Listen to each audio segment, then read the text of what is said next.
రేంజ్కి వచ్చాక కూడా ప్రతి వాళ్ళని నమ్మించాలంటే కష్టంనా. ఏ వ్యాపారాల్లో నిజాలుండవా, నమ్మకాలే ఉంటాయి. నమ్మితేనే జరుగుద్ది ఏదైనా.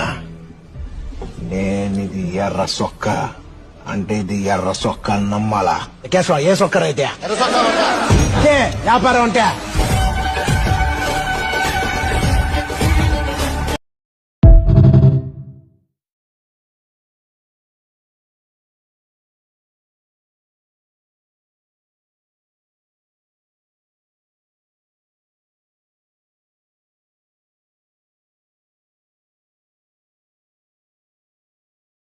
రేంజ్కి వచ్చాక కూడా ప్రతి వాళ్ళని నమ్మించాలంటే కష్టంనా. ఏ వ్యాపారాల్లో నిజాలుండవా, నమ్మకాలే ఉంటాయి. నమ్మితేనే జరుగుద్ది ఏదైనా.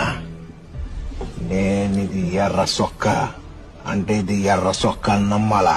కేశవ ఏ సొక్కరైతే వ్యాపారం అంటే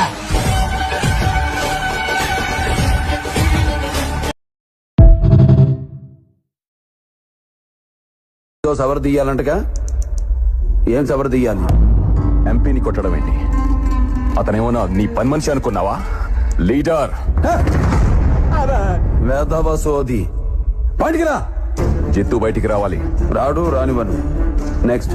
బహుశా మీకు మా గురించి తెలియదనుకుంటా. నేనంత దూరం ఆలోచించను. ఆలోచిస్తే అక్కడ ఎవరిని ఉంచను. నెక్స్ట్. రిస్క్ ఏమో ఆలోచించండి. రిస్కా? నాకా?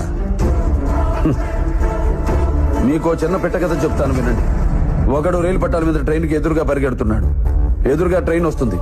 వీడు పరిగెడుతున్నాడు. ట్రైన్ వచ్చి గుద్ది వెళ్ళిపోయింది. దీన్నేమంటారు? రిస్క్ చేయడం. ఇదే కథ ఇంకోలా చెప్తా వినండి. రైలు పట్టాల మీద ఒకడు వెనక్కి తిరిగి పరిగెడుతున్నాడు. వెనకాల ట్రైన్ వస్తుంది. వీడు పరిగెడుతున్నాడు. ట్రైన్ వచ్చి గుద్ది వెళ్ళిపోయింది. దీన్నేమంటారు? రిస్క్ చేయడమే. ఈ కథలో ట్రైన్ ఎవరో తెలుసా? నేనే. అప్పలనాయుడు దాదాగిరికి వచ్చిన, దౌర్జన్యానికి వచ్చిన, గూండాయిజానికి వచ్చిన, గ్రూపులు కట్టడానికి వచ్చిన, రాజకీయంతో వచ్చిన, రౌడీయిజంతో వచ్చిన, ఓటు కోసం లెక్కన పోర్టుకి బలవుతాయి. తీరంలో కెరటాలు ఎరుపు రంగు పూసుకుని పోటెత్తుతాయి. అగ్నిస్ఖలన సందర్భ